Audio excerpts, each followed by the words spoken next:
Here's everything we explored on our 4-day and 3-night trip to Batanes. We booked via Philippine Airlines sa halagang 3,000 plus lang. And take note, round trip na yan kaya sobrang steal for its price. Just a tip, when flying from Manila to Basco, piliin mo sa seat selector ang window seat sa right side dahil nandito ang best view.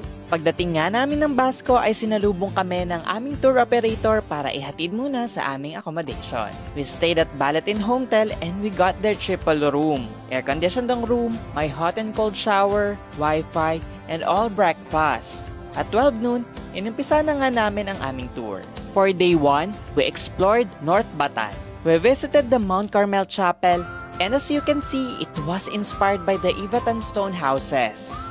Next, we visited the Tucon Radar Station, isang weather station na nasa Bohol at tanaw mula rito ang view ng West Philippine Sea at Pacific Ocean. Sunod naming pinuntahan ay ang Japanese Tunnel. Isa to sa mga naging favorite kong spot dahil sa interesting nitong kwento patungkol noong World War II. Ito ay nagsilbing lookout and shelter ng mga sundalong Hapon. May naiyak din po bang sanggol dito? Nakakwento ako eh. Ay, wag na kuya. Pero sige nga po, magkwento po kayo. Baka hapon at least di natin alam yung Covered daw. Kaya naka-covered ng ano eh. Para sige, takutin mo ko inihong ko. Sorry po. After nga naming magtakutan na may kaunting history, ay pinuntahan naman namin ang Balugan Boulder Beach. Isa nga to sa pahina sa Philippine Passport na palagi kong tinitingnan. At sobrang saya ko dahil finally, narating ko na.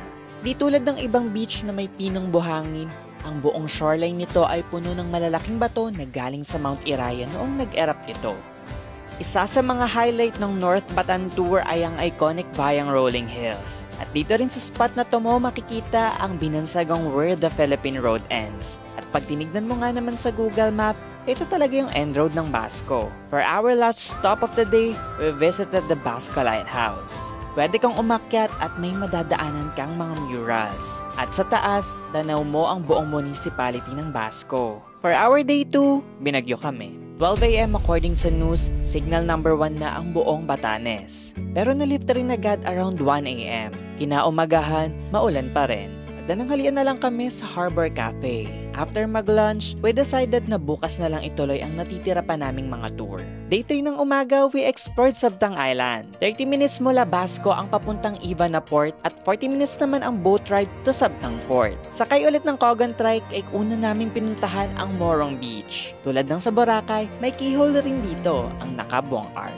Next, we visited the Savidug Village, isang maliit na barangay sa Sabtang at dito makikita ang mga traditional stone houses na talagang well-maintained.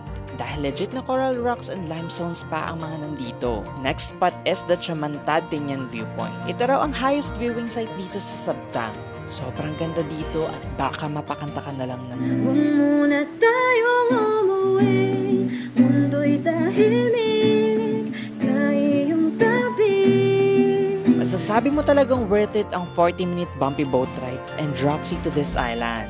Next, we visited the Chavayan Village. You can experience being an Ivatan for a day while wearing their traditional kanayi and bakul na pwede mong ma-rent sa Sabtang Weavers Association for 20 pesos lang. Sabtang Island is a piece of paradise talaga na kahit saang sulok, Instagrammable.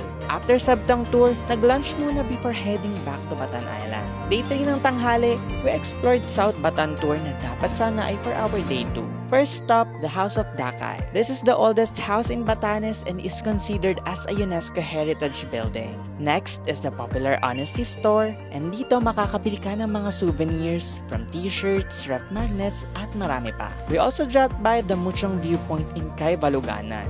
Next stop is the iconic Blow Your Horn sign. Common road sign ito na makikita mo dito sa Batanes, pero ito ang most photographed Blow Your Horn sign dahil sa view ng Alapad Rock Formation sa background. Binisita rin namin ang National Museum of the Philippines dito sa Batanes. Ang interesting na mga exhibits dito, especially if marami ka pang gustong malaman about Ivatan cultural heritage. This is Raku Apayaman, or commonly known as the Marlboro Hills. When traveling to Batanes, this is one of the places you should not miss. As in sobrang ganda, Ang fresh ng hangin at ang payapa. This is one of the last stops ng aming tour kaya okay sulitin ang time dito. We also dropped by the Mahataw Church at dito matatagpuan ang Batanes Black Book Archive. This is open to public kaya kahit sino pwedeng magsulat ng kanilang thoughts, messages, or kahit wish or prayers. At eto nga't may nakita pa akong kakaibang drawing. At pagbalik namin ng Basco, dinaanan namin ang kilometer 0 marker. Day 4 before our flight ay bumalik kami ng Basca Lighthouse.